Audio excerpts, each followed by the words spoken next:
Greetings, fellow travelers. Welcome on in. This is the 200th level of the RPG Cave. I am one of your hosts, the level 199 human Dark Lord, Ryan Turford, and I am joined, as always, by the Dabbin, level 200 Elf Bat Alchemist, Dr. Garret Bland. How's it going, Garret? It's going well. Wow, we made it. We made it, Ryan. Yeah. That'll be the last time we can actually use those specific intros, by the way, because we're changing it up this episode. Yeah. A whole new level, whole new class. I have a whole backstory, Ryan. Oh my God. I'm ready to go. I didn't go that far with it. I mean, actually we went, because I went back and listened to our 100th episode, Garret, and we went really in depth with it last time. I was like, let's scale back at least a little bit. Well, I didn't put any numbers or stats or anything like that, but of course, my characters. I think you're gonna like it, Ryan. Yeah, I think I'm gonna like Alfonso. You're gonna like Alfonso. It's an evolution for sure. I will let the audience know that Garret has shared with me a Google document called Alfonso level 299, of which I refuse to click on because I don't want spoilers. Exactly. Yeah. Sounds good. Ryan, before we get in, really dive into the show here, I just wanted to let you know, there was this video game trailer that I saw on the YouTube homepage from ID at Xbox called Republic of Pirates, developed by Crazy Goat Games. I just felt like this is the perfect Ryan game, a pirate sim game dedicated to Ryan Turford. How do you feel about that, Ryan? Moving on. That just makes me sad. You know what? Okay. If people like pirates, I'm just not into pirates. So please, I just hope people enjoy it. But it just makes me feel like something, Garret. Well, I wish listed it on Steam. It's on sale, 40% off. So, Ryan, if you ever want to dive in, just let me know. Okay. I feel as though this is kind of like preemptive revenge for me having to have Garret sit here and listen to Magic the Gathering talk for like 20 minutes today. So you know what? I'll allow it this time, Garret. Okay. Yeah, also, we're done. Yarden, of course, wishes us a happy 200 episodes. Thank you, Yay, Yarden. Appreciate you. Thank you, Yarden. Yeah. Of course, though. This is the RPG Cave where we talk about role-playing games all the time. I swear we do that. Let's get the housekeeping out of the way, Garret, because, we got a lot to talk about today. And honestly, I just want to celebrate with you today. Let's do it. Let's get this stuff out of the way first. So first off, it is the last week. I will mention this. It is still September from the time you are listening to this, unless of course you're listening on the free feeds version. In which case, if you're listening on the free feeds version, it's done. September's over. Although feel free to sub to us for a normal price if you want to do that. Of course, though, it's a quick reminder. Of course, subs on Twitch are 25% off for 1 month subs, and 3 month subs, and 6 month subs are 30% off. So you can definitely get yourself a little discount. But we, of course, still receive the same money in return. And the reason why that's helpful to you all is because of the fact that, of course, we are pushing towards Extra Life 2025, Garret. And, of course, the funds for September are going to go directly towards that. So, of course, all your support will help us, be the best we can be at Extra Life 2025. Help, raise money for the big, beautiful kids, afford, couches and, audio equipment and cool stuff like that. And make sure that everyone gets to as many Carpool co-hosts can attend as they'd like. So, yep, sounds good. Also, we can actually start promoting this time, Garret, because this is only available basically until the end of the month, of course. That starting today, or starting yesterday, I guess, Valorant, the video game Valorant, Garret, is going to help us out a little bit. With every 5 gifted subs you provide to the channel, a free bonus gift sub will be gifted by Valorant to the channel as well. So with every... Interesting. Okay. Yes. Sounds so good. if someone gave away 5 subs, we'd get an extra sub. So you'd essentially get 6. Your dollar would just go that much further, Garret. Even further. Nice. Yes, exactly. Good. In fact, I think, Garret, because I have Twitch open just in case this happens, we're currently sitting at 90 subs where our goal is 100 subs. So we're like very close to getting very close. Yeah. 100 subs on the channel, which is crazy. But of course, Garret, I will mention, because even though this isn't listed here, that expect lots of Twitch content between now and basically Wednesday when this is up. For example, tomorrow, it sounds like we've got a packed morning. I have a packed morning. Yeah, including like a special episode of a certain podcast that y'all haven't heard in a while, but I won't spoil. That again, it's not 100% confirmed all the time. Sounds like 9 a.m. tomorrow is when we're doing this. Also, right after that is over, we will then have a very special stream with myself and Miles _of_ Amanda, where we play The Sims 4, as well as there will probably be more streams between now and Wednesday. So even if you don't have bucks to toss, feel free to just come hang out with us. Twitch.tv/carpoolgaming live, and we'll be doing stuff. We'll be there, Sunday church morning. We are your church service.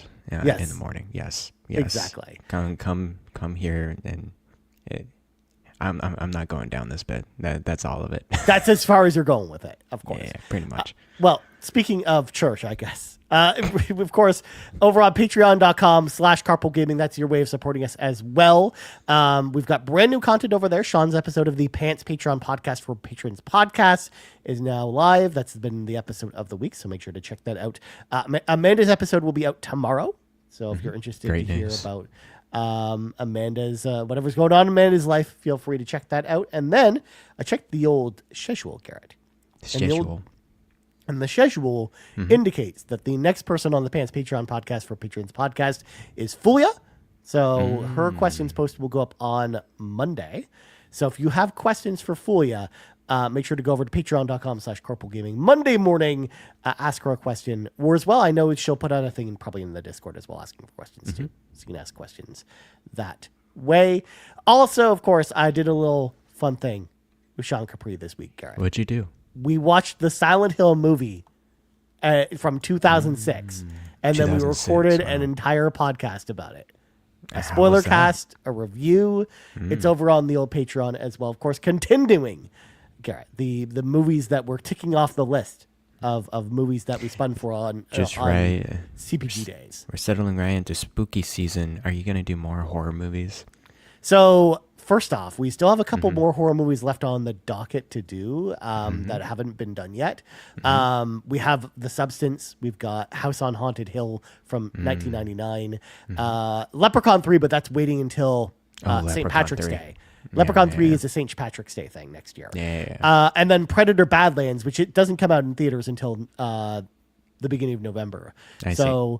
Most likely there will be there will for sure be a Halloween episode of the movie podcast that I will be organizing. It will likely be House on Haunted Hill 1999, barring me deciding to throw in a mystery movie that is not on the list of movies that we need to do.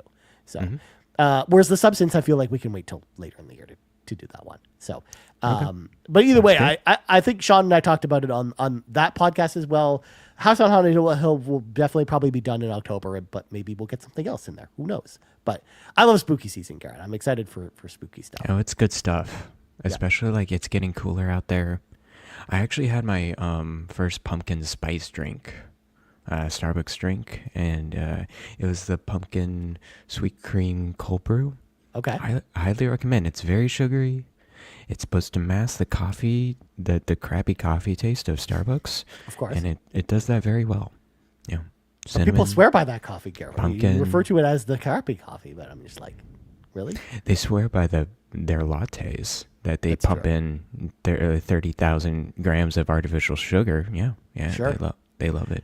I mean, I go to Starbucks, Garrett, and there's like nothing there I can drink because all of it has caffeine in it. So that's true. I'm like, I don't really have much to drink. You can ask for hot water, basically. No, there's decaf coffee, but that's it. There's paint thinner in there, Garrett, as Lachlan talks about. So, of course, just a couple quick things. Of course, the Book Crafters is happening tonight.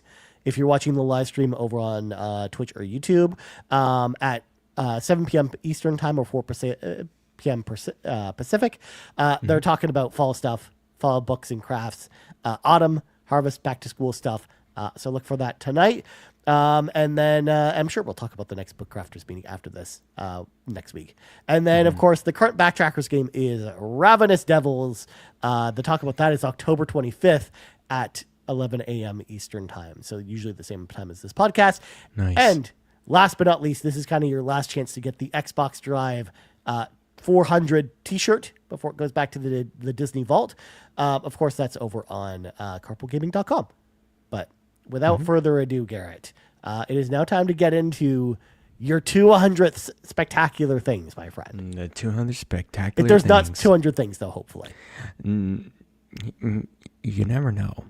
We can make this keep on going. This is Garrett things, but here we go. No, I don't have 200 things. But that'll be our thing for episode 300, Garrett, where it'll be a 300-minute podcast just of Garrett's things. Well, one thing per minute, and I just ramble on the thing. Exactly. Gosh, so many things. That would be a record.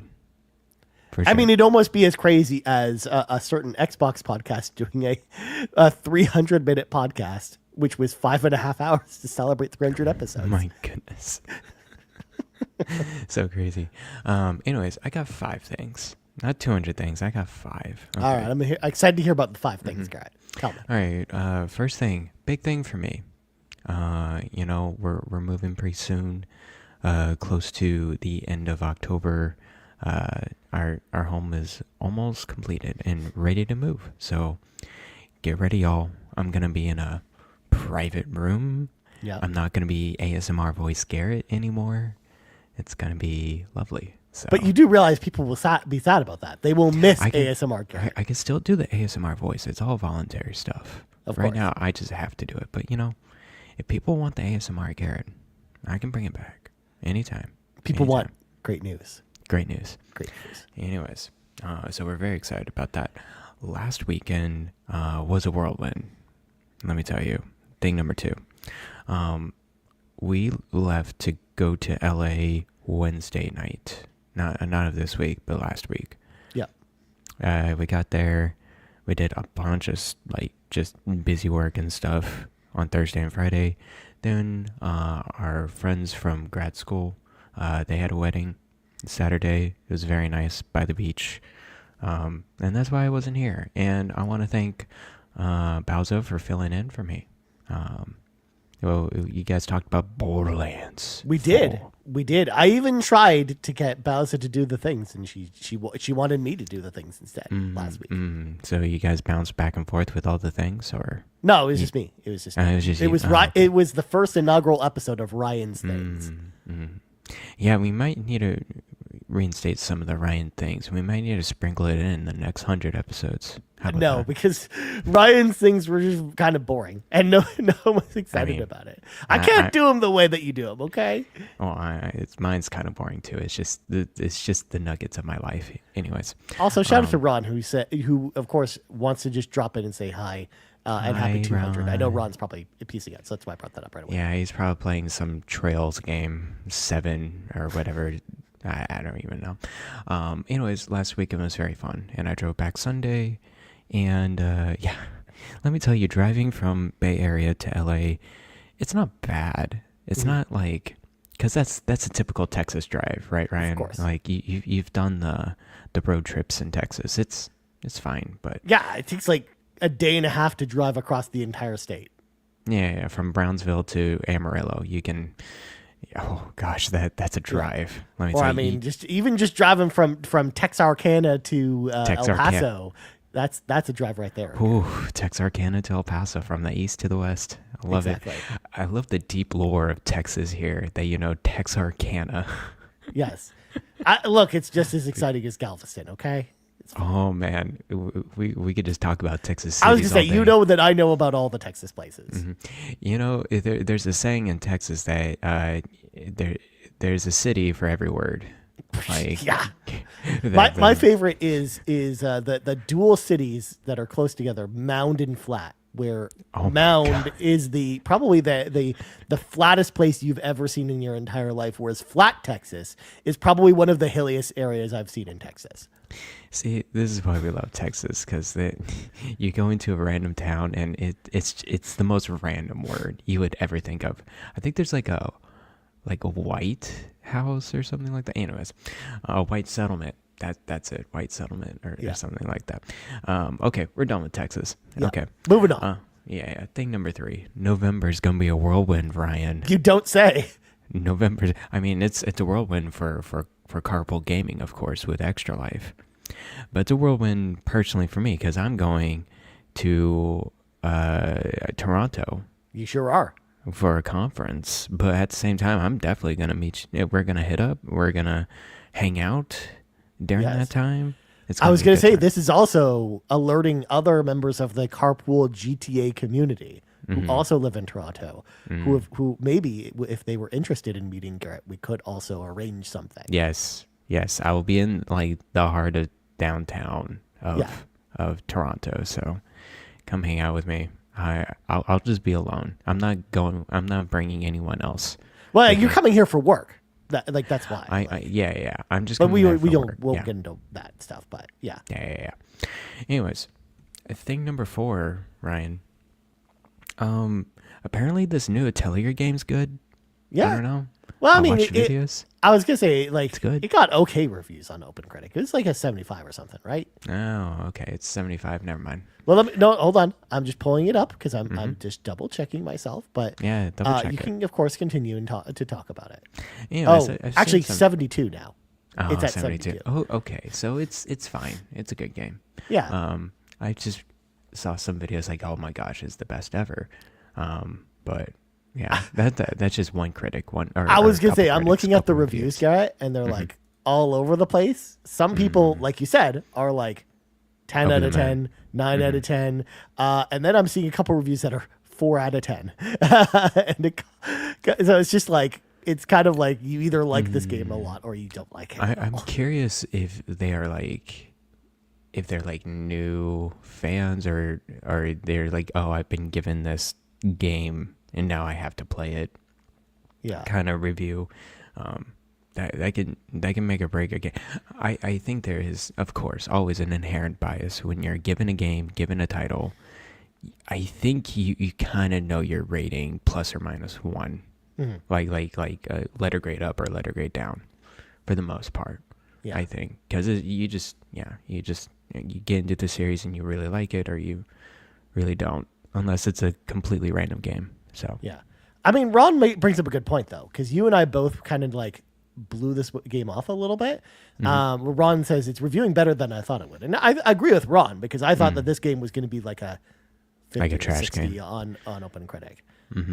And also when you look at Atelier Rise's reviews, Garrett, like they were only like, I think it eventually the just bottomed 80s. out at, no, that eventually bottomed out at 79. So it's not, it's not much better than this one as far as review scores go. yeah, that's true.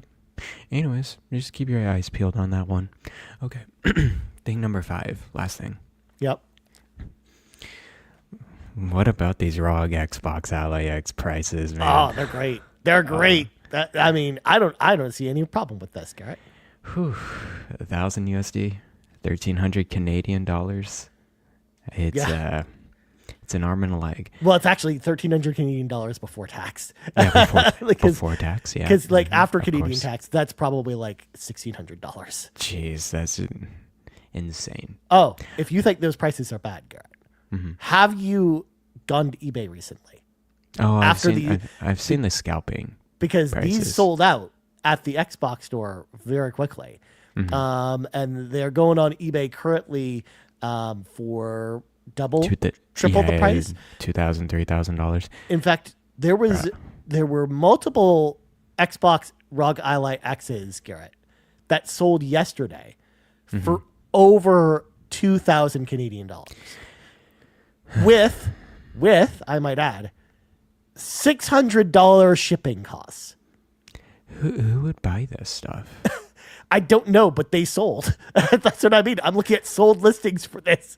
Like, it's blowing my mind, Garrett. I don't understand. Now I have a question for you, Ryan. Sure. Can that be made up in any way? Like people did a listing and then they say, "Oh, it's sold." No. The only way they could do that in theory is if the person who listed it then made a different eBay account and went and bought it themselves using their own money. Yeah. And the sale would have to go through with the payment clearing in order for it to show up in the sold listings. I see. So you have to actually make the transaction. Yes. Which that could be technically possible.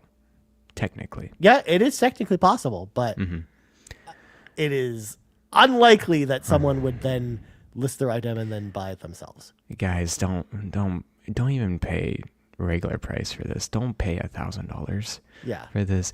It's, well, unless you're an enthusiast and you're like, okay, this is gonna be, I know I'm overspending to be curious, or you're really wanting to be in that PC handheld ecosystem.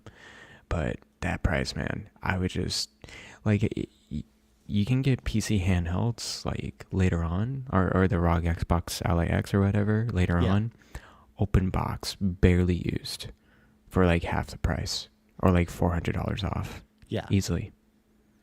And just get a Steam Deck. You can I even saw Lenovo Legion Go Z1 Extreme, which is pretty close to the Z2 Extreme performance, going for $500 on Best Buy. Like, these things depreciate like crazy. Well, so especially because like there are just so many of them coming out all the time, Garrett. Like, it's just it's not something that like I would ever want to make an investment in. Yeah, that's just the way I look at it. So that's my pitch yard, and don't buy this day one. Yeah, or just don't buy it from scalpers either, please, for the love of God. Especially because you can go to Best Buy's website and you can pre-order them now at the normal price. Like, you don't need to go to eBay and order these. Yeah. You know, you're good. Kind of crazy. Anyways, I'm done with my things. That's it. That's a good list of things, Garrett. I appreciate it. Good list. Healthy list. Yeah. Well, Garrett, it's now time to go on a side quest. And boy, howdy. Here we go. I am so sorry to you, Garrett, for having to do this. But we have to do this. So first off, we have to. Magic Con Atlanta happened this week. And basically this is where like the Pro Tour is happening. They're doing a bunch of Magic specific stuff, but this is where they do it every single year, where they announce what's happening in the next year of Magic the Gathering, Garrett. And we're getting a bunch of different sets. The only thing that but this is them looking ahead. This is them not talking about Avatar. That's coming at a later date. So I don't have any new Avatar cards to show you just yet, unfortunately. I know. You're really disappointed about that. But we will get to talk about that in the future, though, when we do have more. However, first of all, they announced that, and this is the main reason we're talking about it on this show, first of all, Garrett, is that they are actually bringing back Magic the Gathering Final Fantasy, where a lot of the products for Final Fantasy kind of went out of print and are now kind of expensive to get. So kind of they're doing like another run of it this December. And they're doing a couple of new, things to celebrate this. They've got a new product called like this Chocobo bundle that comes with some exclusive cards, which we're going to show off in a second, as well as these scene boxes, which are kind of like this box of 6 cards that are like, when you combine all of them together, they form like a scene that then kind of plays out in the back. And it even comes with like art versions of the cards themselves that then you can put on an easel that it comes with, so you can display the scene yourself on your shelf. Yeah, Avatar has some scene cards as well. Exactly. Yeah, we talked about the scene boxes with Avatar. So they're doing a couple more for Final Fantasy. So I just wanted to show some of these off real quick, of course. Go for it. But then we have to go down the rabbit hole, Garrett, with Magic the Gathering. So first off, these are some of the cards that you can actually get. And they're kind of shiny. They kind of put the scene cards and the exclusive Chocobo bundle cards that you can kind of get in here. So any of these shiny ones are the Chocobo bundle ones. And these are all reprints of older cards with brand new art, like this Cloud Midgar mercenary riding on the back of a Chocobo with like his sword up. Like, dude, that looks so cool. That's so cool. Yeah. The art for some of these are some of the scene cards, because there's a scene for Final Fantasy 1, Final Fantasy 8, Final Fantasy 9, and 13. So they did ones for all these. So we've got like the White Mage from Final Fantasy 1. We've got like this Lightning Bolt from the scene from Final Fantasy 8. We've got, of course, Renoa from Final Fantasy 8, as well as what's his face from Final Fantasy 15. I'm blanking on his name. Oh, yeah. I know which guy you're talking about. Yeah. Man, this set is adorable here. This Tataru Taru from Final Fantasy 14 with brand new art from Stormblood in her little kimono. I think that was so cool. You got the Destined Thief from Final Fantasy 1. You've got Prompto here with a Chocobo. A couple, Final Fantasy 10 characters with Riku and Lulu. But Garrett, this is the one that I want the most out of all these, because I, of course, as you know, play Final Fantasy 14. I love Final Fantasy 14. The job that I play in Final Fantasy 14 is the Scholar job. which is kind of this healer job. They read a bunch of books. They summon a fairy that goes around and heals people, right? Mm-hmm. They've never printed a scholar on any of the Magic the Gathering Final Fantasy cards. However, they did for this promotion of the Snapcaster Mage here, which is a reprint of a Magic the Gathering card, but with the scholar on it, I believe in... I was going to zoom in to kind of show it a little bit better off, but it's got a little fairy in the background here. You've got your chocobo. You've got like a cute anime girl with like the hat with the glasses in like the scholar's outfit. And even the flavor tech talks about the ancient civilization of Nim, where kind of the scholars lived and where they came from, which ties into the quest line you go on as a scholar, like the storyline that is associated with that job. Like, oh my God, dude, I kind of need this card. Yeah, And this is a Ryan card right here. yes, this is one where I just want to like put it up on my shelf in a fancy case and just keep it, or just just play with it, whatever. Like, this is a card that I actively want to get, and I know it's going to be expensive, but we'll see. We'll see how it goes. Mm-hmm. We got some more cards from Final Fantasy 1, the Black so Mage. Cool. We got this, flame that Cypher just throws out. We've got Tifa with a chocobo. I thought that's super cute. Kept seeing it's like cuisine, Garrett. Just that dude from Final Fantasy 15 just cooking food. Another dude from Final Fantasy 15. We gotta love Final Fantasy 15. Yeah. Here's the promo card that comes with the Chocobo bundle. It's the Paradise Chocobo, which is Birds of Paradise, which is actually a really good Magic the Gathering card with this amazing like Chocobo art with like this rainbow in the background and stuff. And this, of course, is from the Sea of Clouds in Final Fantasy 14. So this is actually like a Final Fantasy 14 card. Nice. Which is super cool. We've got a brand new version of Vivi, even though it's like terrorizing the Magic the Gathering world. It's the most expensive card in the base set. And it, of course, people are going nuts for this card, wanting it to be banned because it's too powerful. We've got some more Final Fantasy 1 cards, some Final Fantasy 8 cards, because yes, Awesome Dave is kind of like all in on buying these Final cards. Fantasy Probably. 8 cards, yeah. Well, these were from the scene, because there's a Final Fantasy 8 scene, so there's 6 Final Fantasy 8 cards. Oh, there's Noctis, our favorite protagonist from Final Fantasy 15. Yeah, he's got kind of the warp strike. I love this art with Aerith. And she's kind of got the look at kind of like the chocobo tracks on the ground, like in this serene that's so cool. field. And then this art with Barrett and Marlene. Like, we haven't had Marlene on a card before, so I love the fact that they're like, it's like a happy family photo between the two of them. Of course, we've got Estinian from 14 and Locke from Final Fantasy 6 with the Moogles, which is super cool. And of course, we've got Mog from Final Fantasy 6. Because of course, your favorite character from Final Fantasy 10, Garrett, Waka. Oh, the Blitzball character. Oh, yes, I know. With random Blitzball team player. Yes. I don't remember any of their names. And then, of course, we got Fishing Garrett. Because why not? Why not have a card that's all the Chocobo tracks are literally on top of the art. So the way it works is this is a special foiling, Garrett, where as you kind of like move the card from side to side, like the Chocobo tracks will appear and kind of disappear, and they're like printed, like they're like embossed onto the card. Like, cool. I see. Chocobo track foil. That's what it's called. Okay. Yeah, and they have 2 of these per Chocobo bundle. So you get 2 of them at random from any of the Chocobo foils. Some of these are going to be very cheap, but some of them are going to be very expensive. So. Yeah, I'm sure. So, Garrett, we got all that. We got brand new Final Fantasy cards, which, of course, I'm super excited about. I'm so excited about these. But then, Magic the Gathering, Garrett, jumped the shark, literally.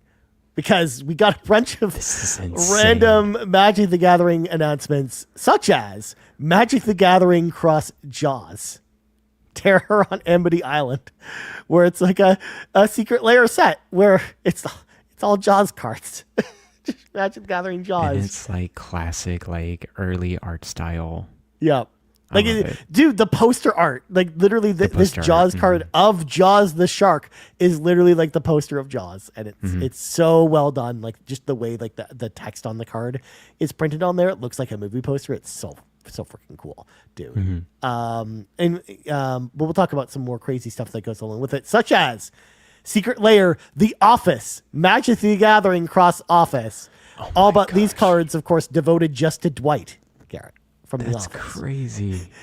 like super strong Dwight, swords to plowshares of Farmer Dwight out in the field picking giant turnips for some reason. Turnips, yeah. No, he's a turnip farmer. Yes, yes. That's his side business. And I don't know enough of The Office to be able to comment on a lot. Yeah, no, he's a turnip farmer. He actually had a bed and breakfast. That one episode, they brought some of his office mates in. It was, and he has a cousin. I forgot his name.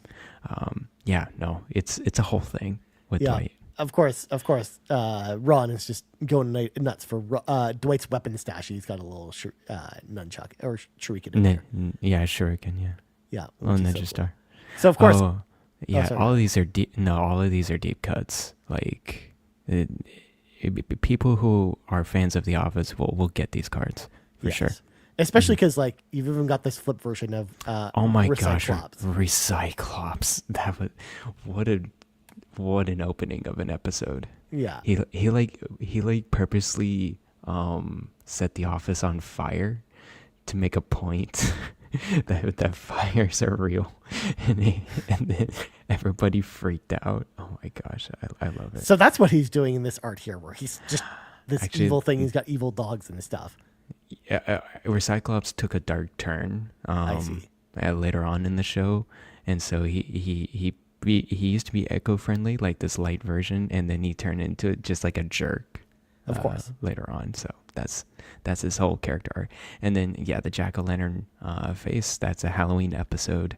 Yeah. For sure. Oh my gosh, this is good stuff. Are these even real? Asks Adam David. This is from the Magic the Gathering official website. These are in fact real. They announced these yesterday. This is crazy. Also, welcome on in, Sean. Welcome to us talking about Magic the Gathering across the office. But it doesn't stop there, Garrett. Mm-hmm. They even went even crazier than this, if you thought this was bad. And I'm going to scroll through some of these because these are... first of all, we've got Iron Maiden Magic the Gathering cards. You know the band Iron Maiden? Yes, I know the band Iron Maiden. They get the Iron Maiden artist to then do a bunch of Iron Maiden-themed Magic the Gathering cards. Let me tell you, Magic the Gathering, so when did this licensing deal, like this idea happen? Like recently? I don't know. They didn't talk about how this even came together, which is crazy. Also, Sean, I love this. Guys, I just bought a box of Overpowered cards from eBay, and I'm very excited. Of course, Overpowered, Garrett, is the Marvel card game from like the 90s, which is very exciting. Oh, okay. Good for him. I remember reading about that in Wizards magazine all the time. Great news. I hope you find great entertainment. Yeah. In those Marvel cards. But it doesn't stop here, Garrett, of course. Iron Maiden, is somewhat normal, right? Not too out there. Not too out there. We're about to get into some abnormal stuff here, because Magic the Gathering crossing over with Furby. Oh my gosh. We've got all these Furby cards, but it doesn't stop here, because we also got more Furby cards. We've got Furby the Gathering, Furby crossing over with other Magic the Gathering characters. We've got this just this blank stare Furby just staring into like the face of this energy blast that's coming at its face. He's shielding himself. Yeah. From that blast. But it doesn't stop there, Garrett, because there's even more nightmare fuel that comes from this. And that is Secret Lair Furby, the Odd Bodies, Garrett. Look at these Furbies. Look at this nightmare fuel of Furbies that are here. There's a Furby Kraken. I think the Wizards of the Coast have gone too far. Yeah. They went down the dimension. They went a little too far. This is literal nightmare fuel. This is like the Umbra's fear manifests. Yep. It's the stuff of nightmares. This thing. Oh my goodness. Yeah. I'm like, how? Like, if you thought the licensing for like the Iron Maiden stuff was weird, how the heck did they come up with this? Like, where did the idea, like the genesis of this idea, come from? Is what I want to know. Millennials, man, they're in charge right now. Yeah. The Wizards of the Coast. It's some crazy stuff. But then it doesn't stop there, Garrett. Because of course it doesn't stop there. Because we actually got like an actual interesting Magic the Gathering announcement that, again, pertains to video games, which is why we're talking about it here. Of course. Of course. PlayStation decided that they're going to do a crossover with Magic the Gathering. Yes, they are. So, of course, we've got Secret Lair, The Last of Us Part 1 with Ellie and Joel, right? They've Nice. and they have the ability to partner with each other, so you can have two of them lead your deck, depending on, which two you want to use. So you can have Ellie and Joel together, right, Garrett? But they also are doing Last of Us Part 2. Oh, nice. Which also can partner with the Last of Us Part 1 cards, which means, and this is I pointed out in the Discord yesterday, it means you can build a deck where Abby and Joel team up. Interesting. Okay. Seems like an interesting choice. Yeah, that would be a bold decision by someone who would actually make that deck. It's kind of crazy. Or you can just have young Ellie and old Ellie pair up together. Just because. Mm-hmm. So I thought that was pretty cool. We've also got God of War, Garrett. So they're going to do 5 cards each PlayStation game? Okay. So the idea is there are other cards that are going to be, and this goes back with these Last of Us ones as well, where the way this is going to work is you're going to able to buy these in like these 5 card things that come with all 5 of the cards here.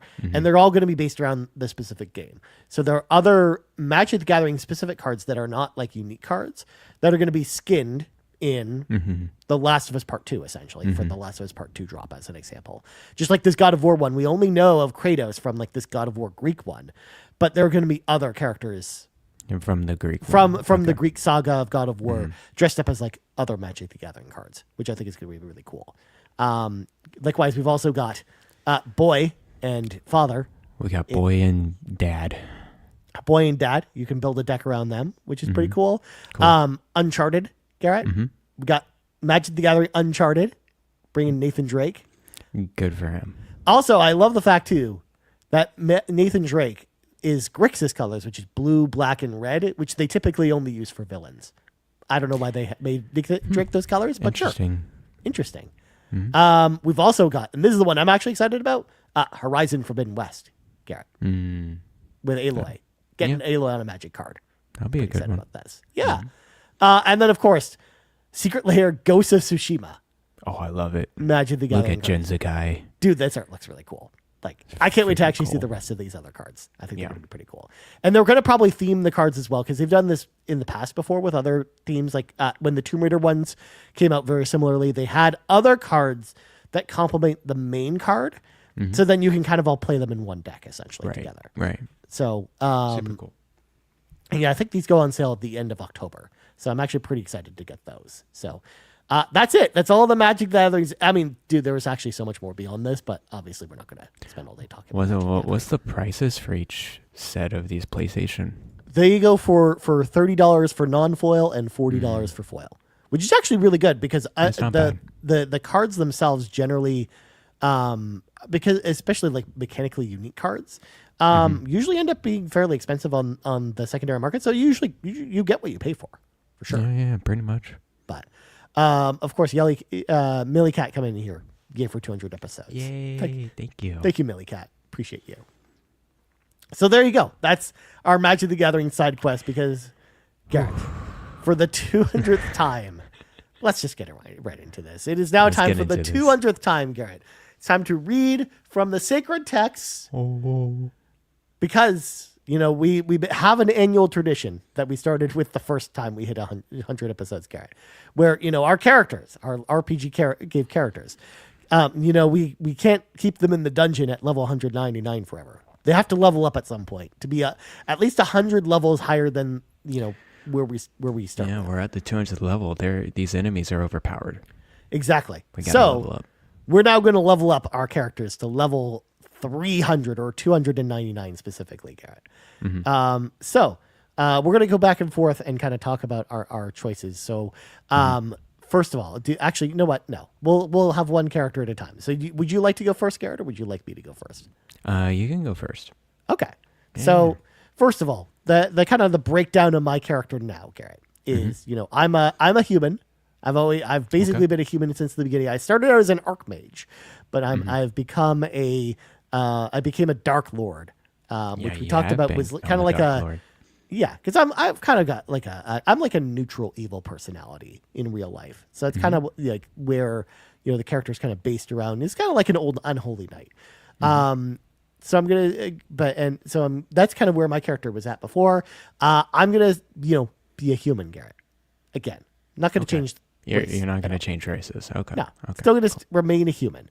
But I've decided, Garrett, this time around, my class will now be officially necromancer.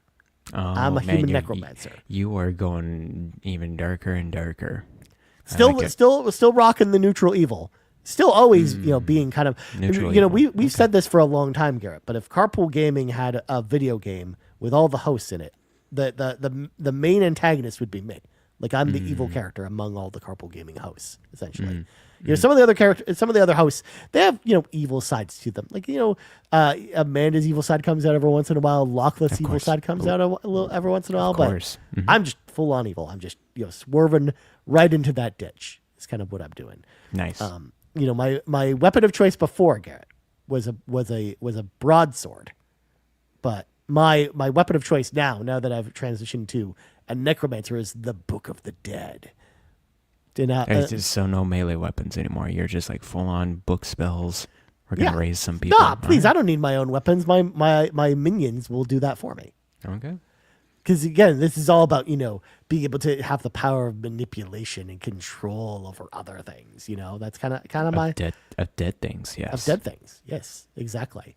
And of course, I decided that we would decide 2 or 3 skills or spells. So my first spell, of course, obvious one, Garrett, raising the dead. Because, that's what necromancers do. They raise the dead. Of course, raising the dead of, dead franchises like Friday the 13th on NES or, Sky Shark. I'm trying to bring those franchises back, Garrett. Please. For the love of God. Angels. Give me another Castlevania game, for God's sakes, Konami. Mega Man. I'm going to use my powers to try and raise the dead. Of course. My next ability, Garrett, thematic to me, Garrett, corrupt soul. Because what I like to do on the show, especially as you as my co-host would know, is I like to corrupt the souls of our listeners by having them play games that they would probably never want to play in their entire lives, like when Garrett had to play Zelda 2. And then he realized it's actually a good game. Yeah, it's a good game. But here's the thing, Ryan. I would never play that on original hardware. How about that? What? What, you wouldn't want to play it without rewinds or save states? Yeah, no, I wouldn't. Yeah, absolutely not. That would be too far. Can you actually imagine being a kid in 1989, Garrett, where there were no save states and stuff, and that was just how you had to play the game? Though? And that was it. That would be insane. Because it's funny. Like a very hardcore gamer, right? Because people were talking about the runbacks in Hollow Knight Silksong being really bad, Garrett. But I would argue the runbacks in Zelda 2 are even worse. I feel like NES games in general, like, of course the runbacks are like, let's restart the game. Yeah, why not? Just start over. Just start over. Yeah, and Zelda 2 is not not short. It's not like an NES typical game. I would say it's not. You're gonna be done in like 2 hours. You're gonna have to figure it out. Yeah. I mean, the game does have the ability to save at least, but you're right. Every time you reload the save, though, you're essentially back at Zelda's resting place, and you have to run all the way back to wherever you were. In which case, if you were at the end of the game, Garrett, you would have to run all the way back from the start to the end of the game and face all the enemies again. And good luck. Yeah. It's fine. I've never had to do that before in Zelda 2. Of course not. That would never happen. That would never happen. Yeah. Yeah, because I actually played on when I first played it, Garrett. I played it on my old channel. I played it on Wii U Virtual Console, which had save states but did not have rewind. So like I actually and I didn't even take advantage of the save states either. I played it just au natural. I only used the save states so that I could just use that as a more reliable saving source than the game's in-game save. I forgot how many save states I had. I think like over 100 with my playthrough, something like that. Yeah.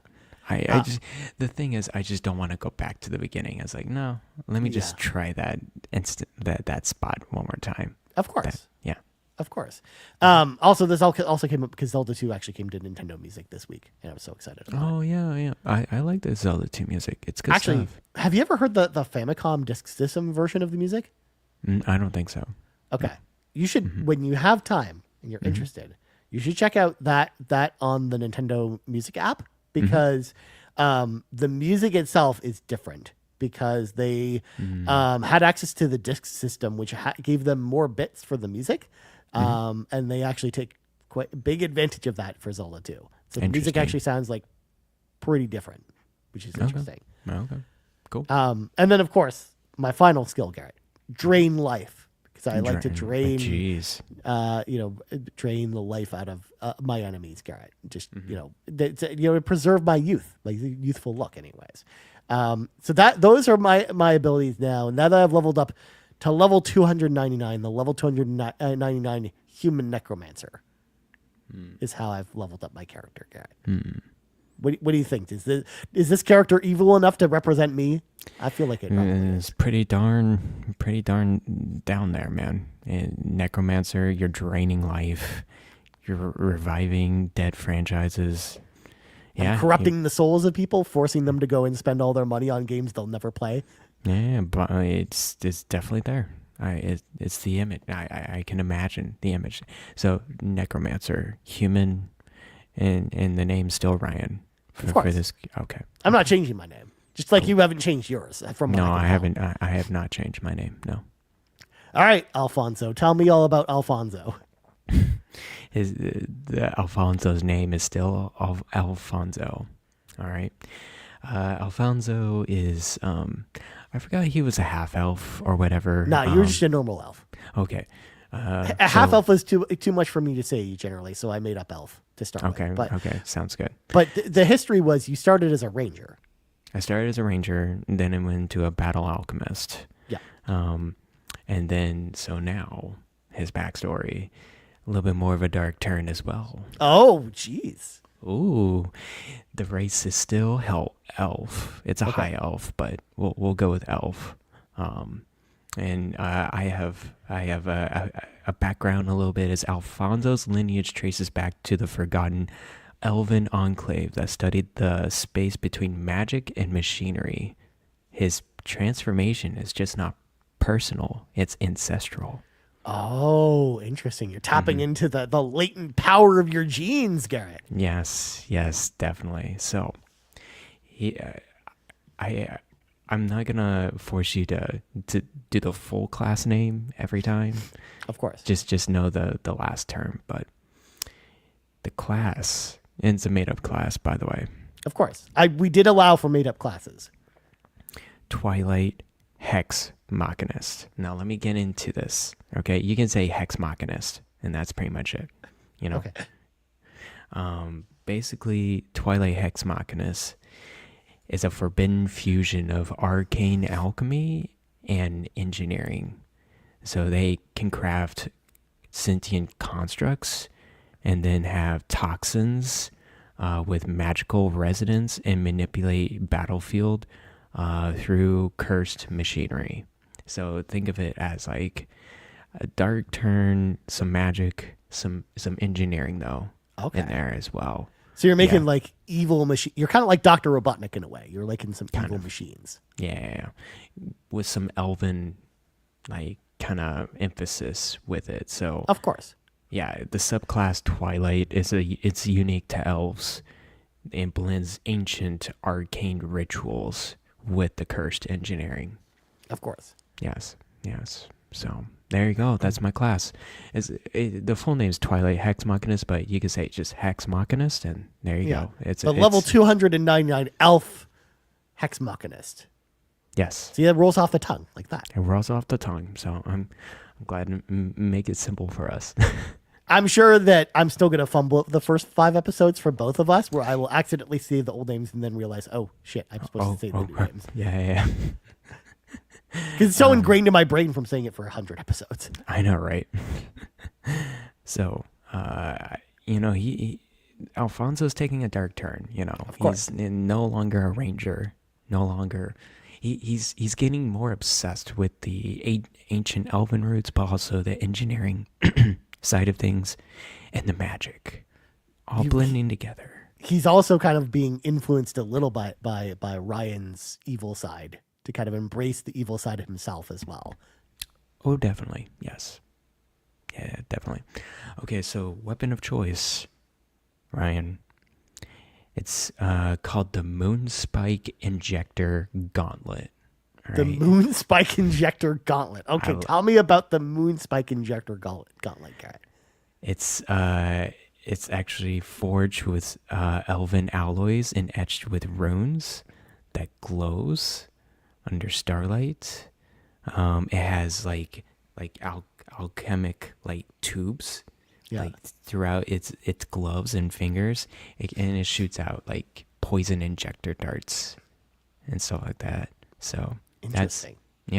So a mix of magic, a mix of poison. His profession now is poison. Like that's his kind of element groove. Oh, so you're like a dot. You're putting dots up, Garret. You're getting the damage over time spells on your enemies. Yes, damage Try over and time. wear them down. Yeah. So it launches corrosive darts. It also has special poison that bypasses resistances because he's also elven as well. So he can like imbue magic with his poison. So yeah, there you go. That's his weapon of choice. That seems pretty interesting, Garret. Pretty interesting turn. You're almost kind of like this like assassin / like machinist kind of person that infuses magic into stuff. It seems interesting. Yeah, I'm trying to just be a slop of different things right now. Of course. We're getting very advanced. We're level 299 now, so. Of course. And you're doing what I did last time, where I kind of did like the made up class last time, where I made things a little more streamlined this time. Yeah. He also has silent spell casting, so he doesn't have to chant out because he has gesture-based glyphs on his glove. So he's like Edward Elric from Full Metal Alchemist. You just do this. Yeah, basically. Yeah. Okay. What a cut! I love Full Metal Alchemist a lot. It's a good show. It's a good show. Great show. Okay, so we can go into signature moves here. Signature moves, Garret. I'm excited for signature moves. So we got the neurospasm pulse. That's the first thing. Okay. It's a pulse move. It's an area effect move. It emits a shockwave of alchemical energy that causes enemies to like kind of be shocked, right? Okay. Like it just, it's a shocking damage type of deals. But it also deals poison damage over time. So it's a mix, right? It's shock and poison. Yeah. Yeah. So they get the initial burst damage of the shock, but then they also take damage over time from the poison. Yeah, and there's a chance of like paralysis or whatever. It's not guaranteed, and of course, certain monsters are resistant to shock, of course, or just like whatever. in Pokemon. Just like in Pokemon, yeah, exactly. Yeah. But also has a poison like damage as well with it. So yeah, there's that. This one's interesting. I'm curious how you're gonna like this. I'm interested. It's called the Clockwork Plague. Okay. All right. I like the sound of it already. Tell me more. Mm-hmm. It releases a swarm of mechanical insects laced with toxins, and targets spread the plague to nearby units, reducing armor and resistance. That's interesting. Yeah. So it's like a clouds. It's not an area effect necessarily. Right. You have limited number of insects, so depending on the size of the enemy as well, how many you can just. It's not meant to like attack or destroy a person. It's more reducing the armor itself. Of course.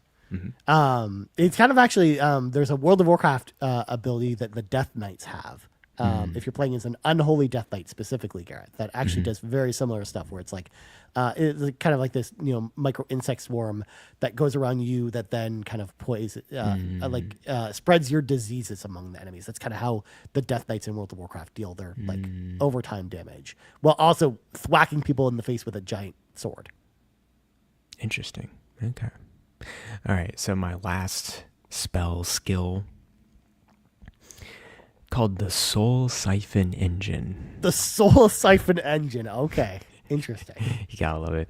Alfonso activates a cursed device that drains vitality from nearby foes and converts it into temporary hit points and spell slots.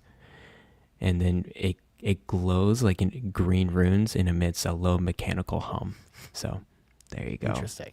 Yes. So it's a lot. It's not as, physical attacks. It's actually not so much damage or combat heavy, but tries to debuff enemies as much as he can. Yeah.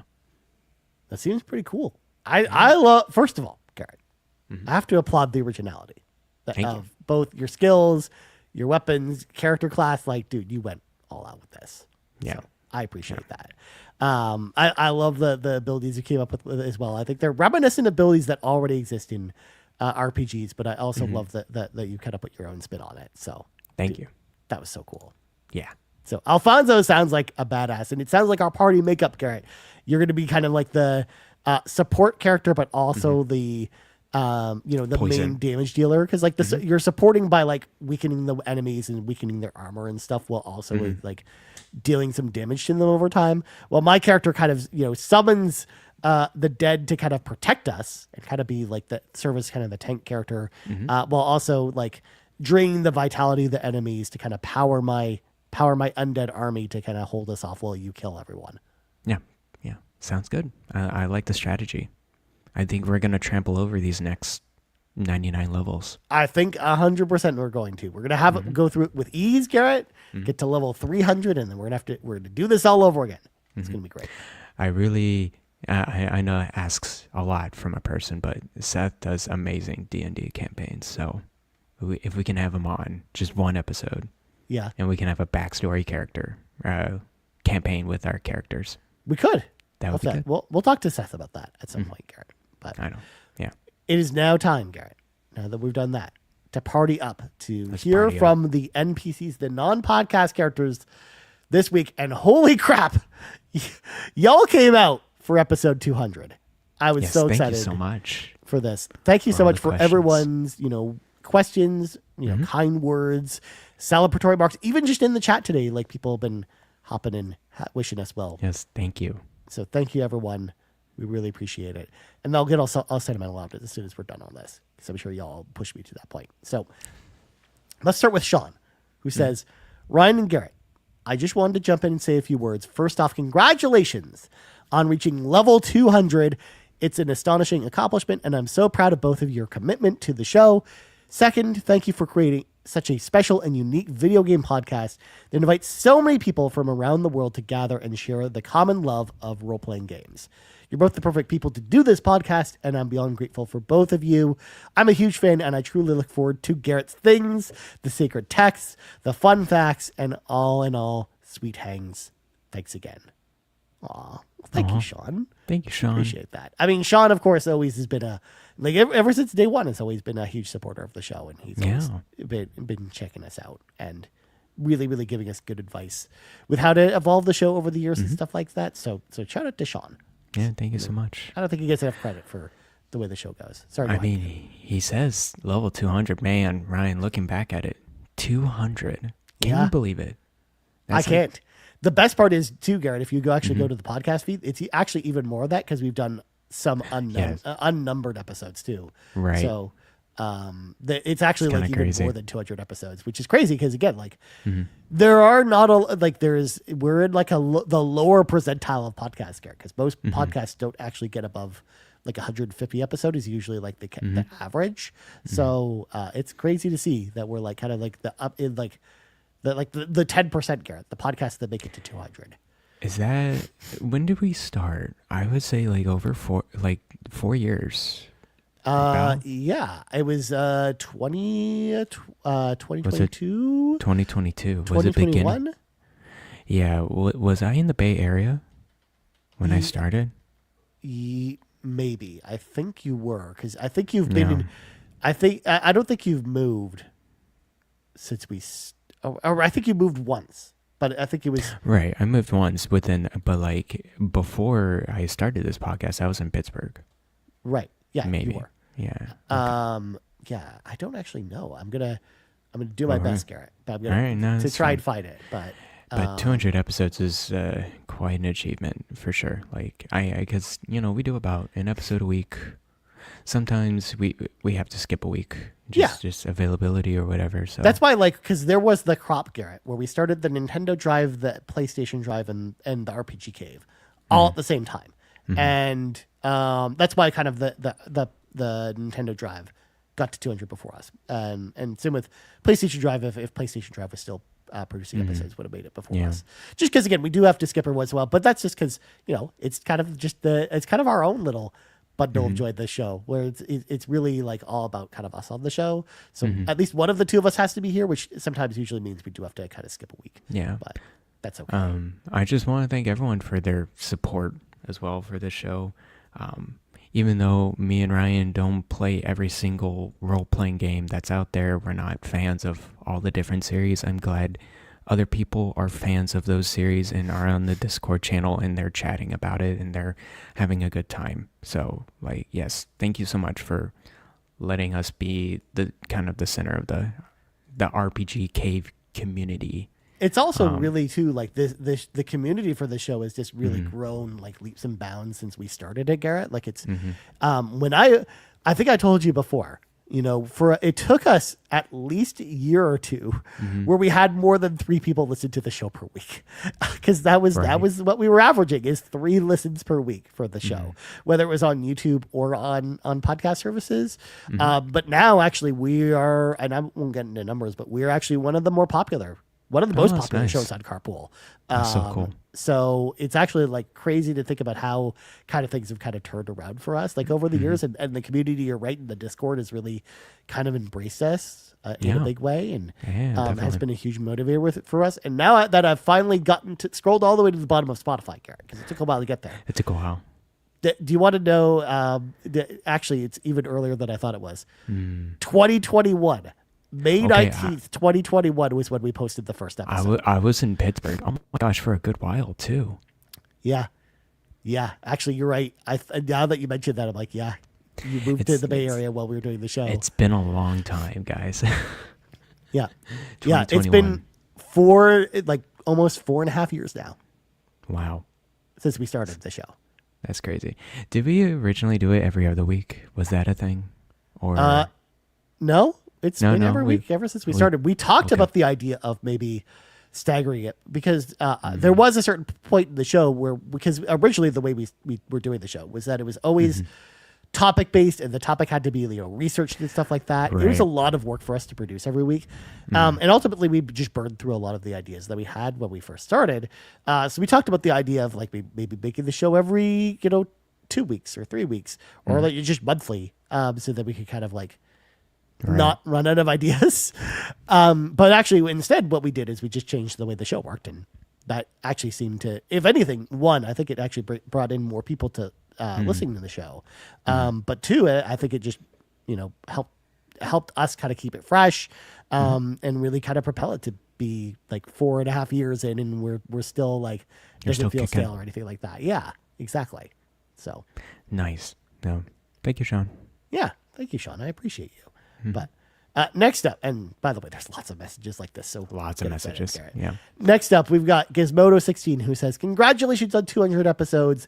My question for you all, though, do you have a video game that has changed your life in some way?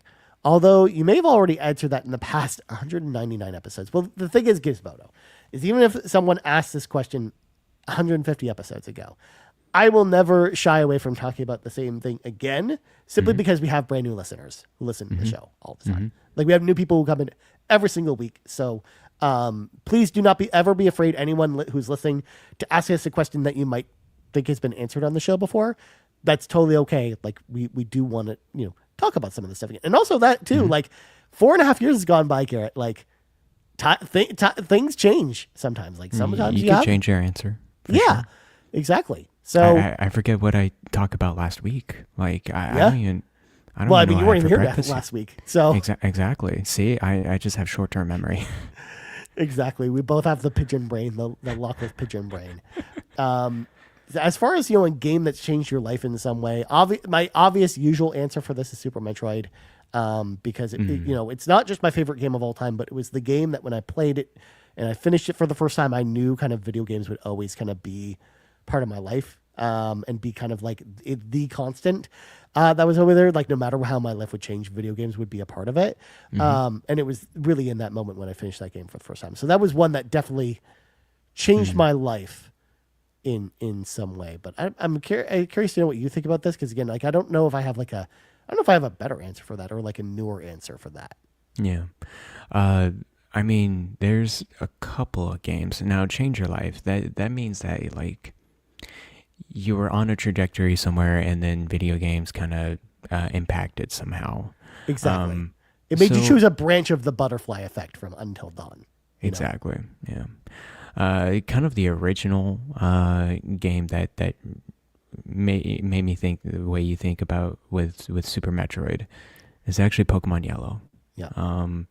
And that's a very young part of like my life, 5 years old.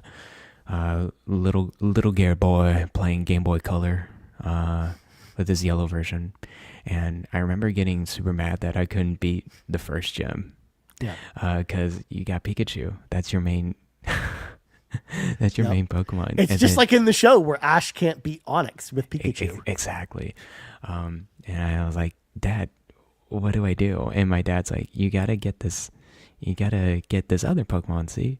And then once I figured out that concept and like, oh, that strategy, the role playing, Pokemon always been a part of my life, especially my childhood. Is like probably my favorite franchise, most obsessed for sure. I had every version up until like the 5th gen or something like that.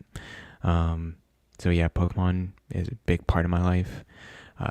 Another game that really changed the set for the course is actually BioShock 1.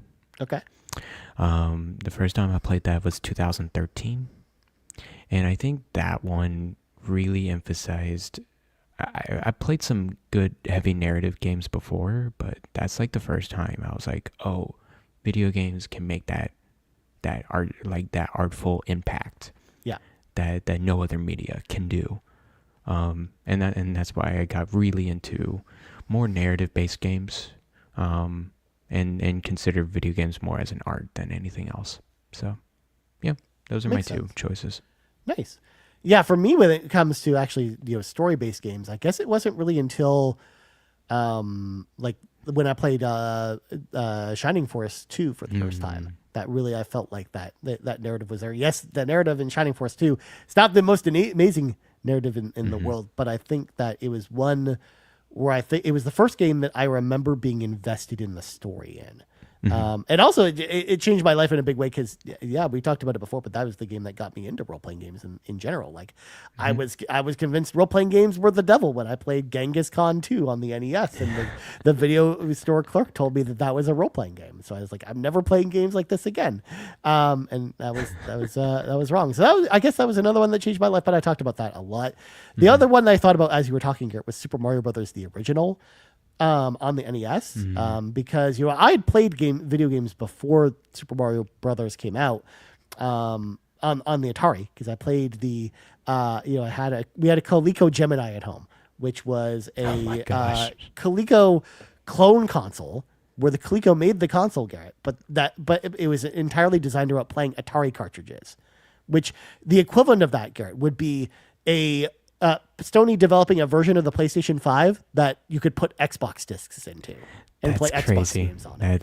That would be freaking nuts. Yeah.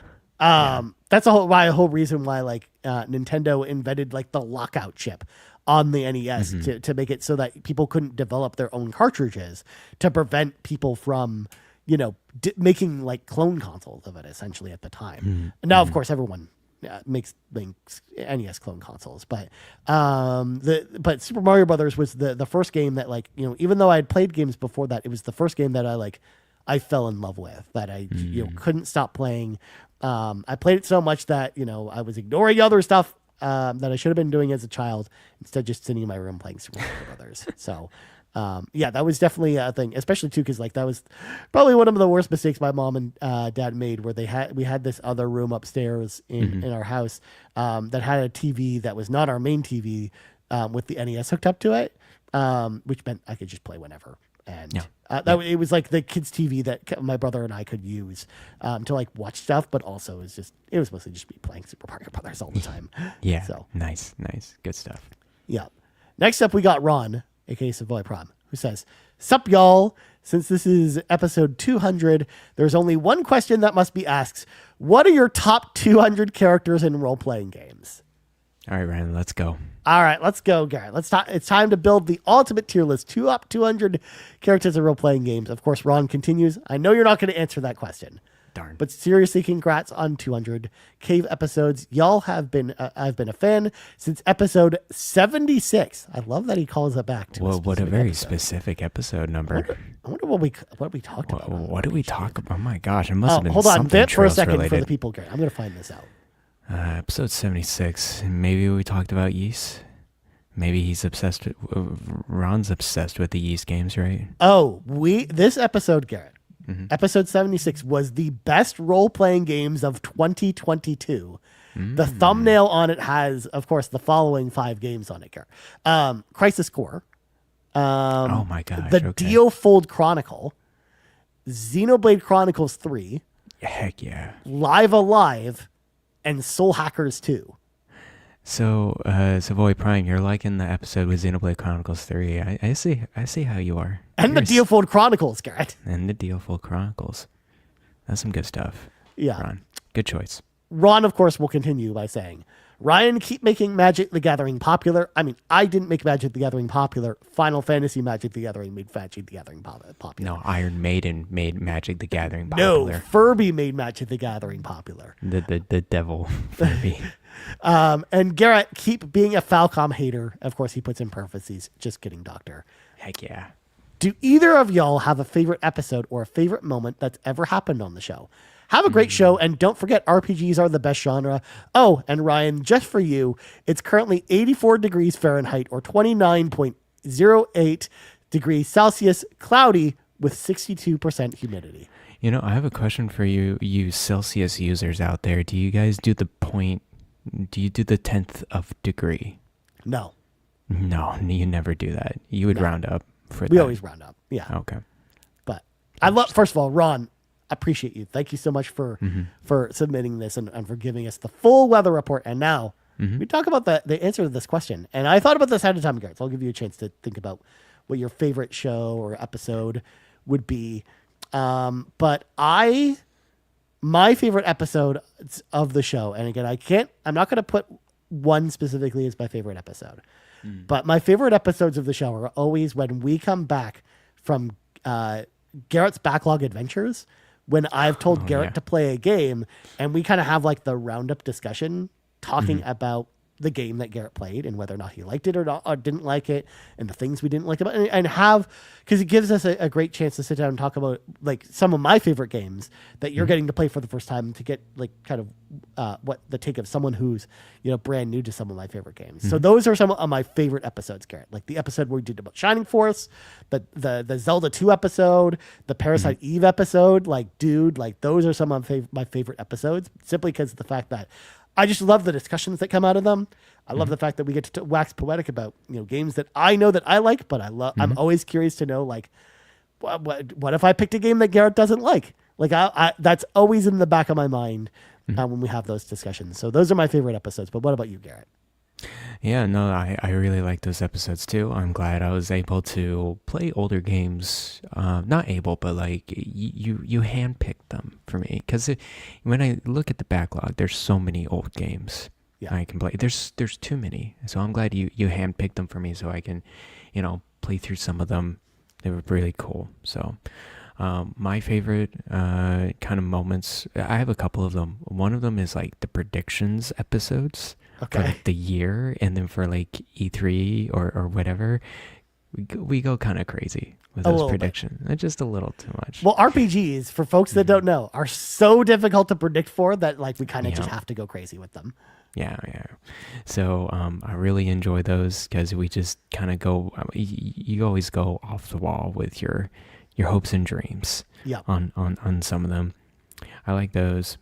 I also like the tier ranking episodes, especially the Pokemon one. I think we got really in depth for me, the tier rank of Pokemon games. Yeah. I think those are among my favorite That was a super fun episode actually to do as well. Because again, I'm not even like a huge Pokemon fan, but it was so fun. Like I think the discussion we had was really, really fun to do.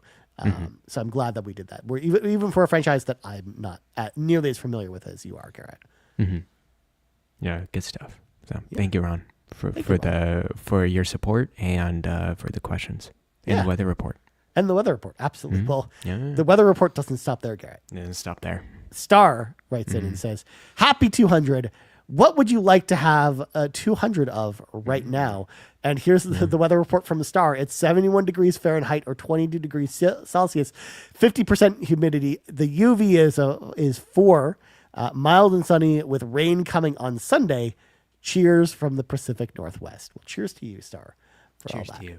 So, Garrett, if you could have 200 of something, what would you want 200 of? Because I have no idea what I would want 200 of. Well, I need 200 of boxes because I'm about to move. I think it's a little too many boxes though. 200 of, I would like 200, not of $1 bill, but thousands of. Can I group them? Can I just like 200 of thousands of dollars? It just says 200 of something, so I think we could. It's pretty open ended. We can make up the rules, Garrett. I was thinking of food for a second. I'm like, I don't think I ever want 200 of like a certain food item. No, and not only that, but like one, you'd get sick of it, but two, you wouldn't be able to eat it all. It would go bad eventually. It would go bad, yeah. 200 Xbox controllers. That's a bold move, but I can do it. Yeah, you could build that wall that Mitch has behind him of all his controllers. I thought that was like a virtual background thing, but no, that's legit. So I'm like, I like the dedication. Yeah. Yeah. Are you gonna get the Ninja Gaiden 4 Xbox? Bought it. You already bought it. You're in the. It looks good. It looks really good. It doesn't look amazing, but it's Ninja Gaiden. I'm buying it. So that looks like a good game. Yeah. And I'm not a very action focused player, but that looks cool. I mean, the nice thing is that since you have Game Pass, I believe I can play it. I can play it because it's on Game Pass. I want to play Ninja Gaiden Black 2 though, right? Like that, you could. I mean, it's available right now. You can go play it. Anytime. Anytime. Yeah. Cool. All right. As for me, as far as 200 of anything, I have no idea. 200. I'm going to go with Garrett's answer, just $200,000 bills. I think that sounds good. That would be great. Yeah. Next up, we got Croco Kyle, who says, "Congrats on 200, you two. I always look forward to hearing your discussions on my favorite video game genre with Ryan's weather talk and Garrett's ASMR voice." And Croco Kyle has 2 questions for us. 1, what role-playing game would you like to spend 200 days in? And second of all, what food or drink from a role-playing game you would want 200 of? What? Not to consume all at once, of course. So what's with you in these 200s of look, an it's item? a themed episode, Garrett. 200 episodes, okay? It's fine. Oh, man. As far as food and drink, this one's easy for me. I want like health potions to kind of restore my vitality from Final Fantasy, like a potion. Because even though they probably aren't the tastiest thing in the world, Garrett, of course. Not to and of course the rules say we're not going to consume them all at once, just whenever you want to consume them. Well, that seems like a great way to kind of like get out there, do some stuff, and then restore my vitality using health potions. That's what I would want 200 of. And the RPG I would want to spend 200 days in the world of is Final Fantasy 14. I already basically spent 200 days there already. Boom. Well, I've already spent more than 200 days of my life actually in Final Fantasy 14. But I'd love to spend 200 real world days in the world of Final Fantasy 14. I think that'd be pretty cool. Yeah. What about you? That'd be really cool. So 200 of I was thinking like a Nuka-Cola Quantum, and I would just display them. I wouldn't even use them. I would just like look at all of these glowy blue drinks display. Well, I was gonna say you probably don't want to actually drink them because they're probably there's actual radiation in them. There's literal radiation in them. Yeah. But you'll be that person that got sick in the movie The Incredible Hulk, starring Edward Norton, where some of his blood got mixed into this bottling plant while he was in South America, which then gave Stan Lee radiation poisoning when he drank the drink with the Hulk's blood in it, because the Hulk's blood has radiation in it. See, that's exactly what I was thinking of. Like we were just in sync right there. Yep. What a cut. So yeah, 200 Nuka-Cola Quantum. And then what RPG would you want to spend 200 days in? That's a good question for me because I like to bounce off quite a bit with games. I don't like to stick around with them for too long. I would say I was thinking Baldur's Gate 3 because there's not going to be a same playthrough again for Baldur's Gate 3. So I would probably play that, but I dropped off of it pretty quickly as well. Likely Fire Emblem, and the longest one would be Fire Emblem 3 Houses, and do like 3 playthroughs, try different things. Yeah, that's mainly what I would do. Okay, interesting choices. Yeah. Next up, we got Uncle Tim, who says, "Congratulations on 200 episodes. Will there be a commemorative 200 shirt?" The answer, of course, Uncle Tim, is no. We typically don't. We typically save the commemorative shirts for 300. Is usually what we do at Carpool. So that's not a promise that when we get to 300 episodes, there'll absolutely be one right away. But that's typically when we save them for, is usually for 300.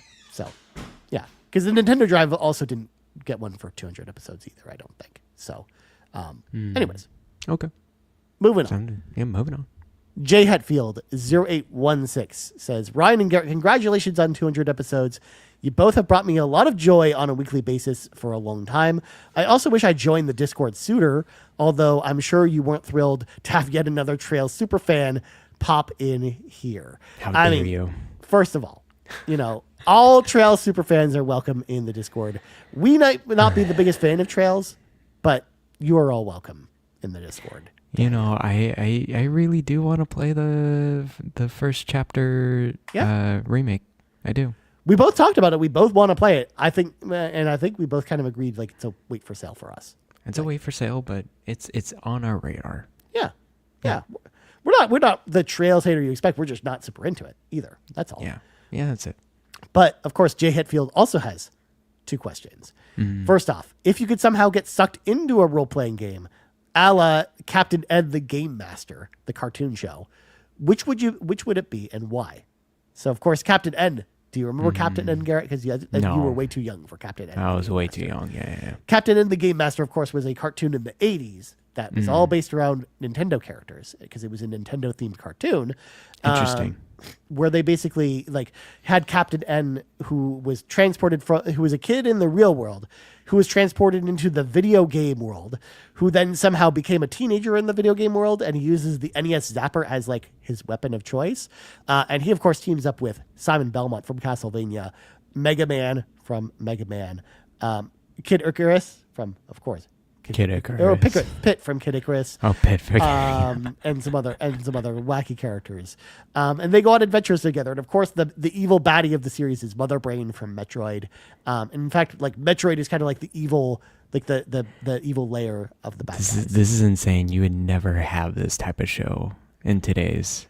Well, especially because again, climate. It's Capcom and Konami licensing their characters. It's all to the Nintendo. Licenses. Yeah. Oh my gosh. There's even an episode about Ninja Gaiden and a bunch of other random Nintendo games that were on NES that were not Nintendo first party that had their own episodes. So yeah, it was pretty crazy. And the characters acted nothing like their characters in real life. For example, Simon Belmont is very vain, Garrett, because get it? Castlevania, his personality is vain. It's just that's how they did the show. Goodness. Anyways, getting back to Jay Hetfield's question, which video game world do we want to get sucked into? Again, my answer is still the same. It's Final Fantasy 14. Yeah, I want to live in that world. I want to fly, on the back of a chocobo. I want to, fight, big summon monsters. I think that'd be pretty fun. That sounds pretty fun. That would be good. The games that I like to play though, like Cyberpunk right now and Witcher, I don't want to be in that world. Yeah, you don't want to explore Night City firsthand, Garrett? Oh, that seems like a really bad place to go walk around. I don't want my head to be exploded randomly in the middle of the street. No, I think I'm good. Yeah. I'm thinking safe-ish, but also adventurous. It would probably be Pokemon, right? People don't die in Pokemon. No. I mean, of old age, but that's it. Of old age, yeah, basically. And everyone's pretty happy there, kind of. Yeah. There's some evil stuff, but it's like a cute evil team. It's not except for Gen 5, story. That was pretty dark. You just got to watch out from if you're going to walk in a bush, Garrett, or the tall grass. You got to watch out because maybe a Pokemon will jump out at you if you don't know. See, the Pokemon will jump out, but this is the Pokemon world, so if I don't have any Pokemon on me, it would just ignore me. I don't know. I don't know how that works. I don't know how that works either, but yeah, I would choose Pokemon because it's safe and it's fun. That's the reason why. Maybe we can go on the second question, Ryan. Of course, which is what role-playing game has affected you the most emotionally? This is a tough one. Yeah. Final Fantasy 14 is actually one of them with, the Shadowbringers and Endwalker expansions in particular. They really hit me hard, but I'm going to give it a different answer for that one because I've said Final Fantasy 14 enough today. I'm going to say Chrono Cross on the PlayStation 1. It was a game that I was not expecting me to hit me in the feels. But again, it's actually like the sequel to Chrono Trigger in so many different ways. And there's a song called the Girl Who Steals Stars. And when that song plays in the game, when that moment happens, oh my God, it hit me so hard. And people who have played that game, who know that song, know exactly what I'm talking about. And I'm going to leave it like that because it's a huge spoiler. Got it. Yeah, there's a few of them. The one that hit me the most, I'm gonna have to say first is Xenoblade Chronicles 3. Gosh, that really hit me. The story in there is tragic, and it's just so it hits a lot of different overarching themes about humanity and relationships and tragedy and oh my goodness, it's like I think Expedition 33 tries to hit it. Well, it does hit it. I think it does a very good job, but I think Xenoblade Chronicles 3, the writing and the pacing is masterfully done. I think in the end game it gets a little long in the tooth, but man, the journey is fantastic. Another one is Persona 5 base. Really hit me emotionally as well. That's a good one. That's definitely a good one. Yeah, I'm emotional roller coaster for sure. Yeah. Persona 3 was kind of like that for me as well. Yeah, Persona 3 is a big one. Mm-hmm. Yeah. Yeah. But yeah, those are my choices. Okay. Interesting. Next up, we got Kiku, who says, congrats on 200 episodes. Which RPG character would you take on a real-life road trip, and which would you immediately throw out of the car? So nice. The one I would immediately throw out of the car is Waka. I'm sorry, Waka. I don't want you on the road trip with me. You're getting tossed. We're going to throw you out. You're going to get tossed. Me and Ryan are going to throw you out right now. Yeah. Yeah. As far as someone I would love to go on a road trip, I'd love to go on a road trip with Tifa Lockhart from Final Fantasy VII. She seems really cool, and I would love to go on a road trip with her. Nice, sounds good. What about you, Garrett? Well, I'm playing Cyberpunk right now. Yeah, and so I have a lot of characters fresh in my mind here. Of course, the person I would take on a road trip from Cyberpunk is Panam. Yeah, she's good choice. A badass. She's so cool, and like she's always out for adventure. She's literally like a driver and like loves to go on road trips, so it kind of fits. Yeah. So yeah, probably Panam. And which one immediately throw out the car? Claptrap from Borderlands. That's it. We're chucking you out. Yeah, that seems like an obvious choice too. You're done. Bye bye, Claptrap. You trash machine. He's gonna somehow wheel his way back into the adventure, but of course we'll throw him out of the car. Right. It's kind of like how you leave him behind in Borderlands 4 very quickly, and then he always finds his way back in. Yeah. Like, please stop. All right, Garrett. Our final question / comment this week, Garrett, comes to us from Nagachaka, who says, congratulations on 200 episodes. I have to ask, is Baldur's Gate 3 one of the greatest role-playing games of all time, or a mid-tier game at best and just overhyped? Here's to the next 200 episodes of RPG Cave goodness. Baldur's Gate isn't overhyped. I'm just not super into it. But I think it's accurately hyped. I think people like that game a lot, and I think people should, because it's a good game. Yeah, I think the game itself Well, it's such a masterpiece in terms of design, in terms of pacing, in terms of replayability, skill trees, dialogue options. I think it's really well done. But I think I just dropped off just because there's just you get hit with so many things in that game, and you need to, like, you got to be really in it, and to be along with the adventure. So yeah, people really enjoy it, and I totally understand that. I've been there with other games. But yeah, it's one of those I would like to get back to, but I'm not like, oh, I'm eagerly gonna actively get back to it anytime soon. So yeah, that's how I feel about Baldur's Gate 3. Yeah. Out of the way, RPG Cave's consensus on Baldur's Gate 3, it's a good game. It's not overhyped or anything. It's good. It's good. It's great. Yeah. Even. Well, Garrett, I think that's going to do it for our 200th episode spectacular. We did it. But before we go, of course, Garrett, where can people find you on the old internet? Do you want to do the Patreon first, or do you want to do that? I did it out of order by accident, but let's just roll with the punches. The show must go on, Garrett. Okay. You can follow me at Blue Sky, at Blind Explosion. You can also find me, the backlogs. Yeah, I haven't updated that thing in a while. I'm still playing Cyberpunk. Well, I was going to say, have you really finished the game since the last time you updated? Because I don't think you have, right? Because you're still playing Bravely Default and that. Yeah. Oh my gosh, I'm in chapter 5. Chapter 5 never ends. Well, you can just mainline that one. You don't need to worry about other stuff in chapter 5. Just do the main stuff. Anyways, I'm still struggling with that game. Yeah. I think I'm just not good at the game as well. I keep losing battles like left and right. But anyways, and then Cyberpunk, I'm in Phantom Liberty DLC. I think I'm near the end of that DLC. Okay. Nice. Good stuff. Because I already know, because we talked about this on the show a couple weeks back when I got an update from you that you're already at the end of the base campaign too. So you're getting close to the end, man, if you're at the end of Phantom Liberty pretty much. Yeah, I have max street credit. Dang.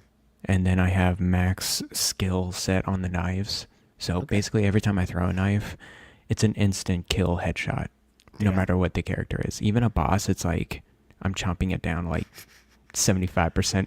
It's kind of crazy. You made the game too easy, Garrett. I kind of, well, if I miss the headshot, then I'm gonna have a problem. But for the most part, I'm taking my time with it. It's like Call of Duty knife throwing. It's pretty fun. Nice. And then you can find me on the Discord. I read every single message. I acknowledge, and you know what? I'm gonna take that better. I'm not reading. I'm acknowledging. Right. I'm gonna change that to acknowledging, because that's what I'm doing. Because I sometimes read it. I sometimes see what the subject line is, like trails, and I scroll. Yeah. I just scroll, and then I see Ron and Nagachaka gift throwing back and forth. Literally for the last week in the RPG channel, it's either been that or it's been me posting about Magic the Gathering cards. And there's been nothing in between those two things. It's just that. Pretty much. And that's it. Nice. As for me, you can always find me in the Discord at Ryan Turford, also on backlog.com and Letterboxd at Ryan Turford as well.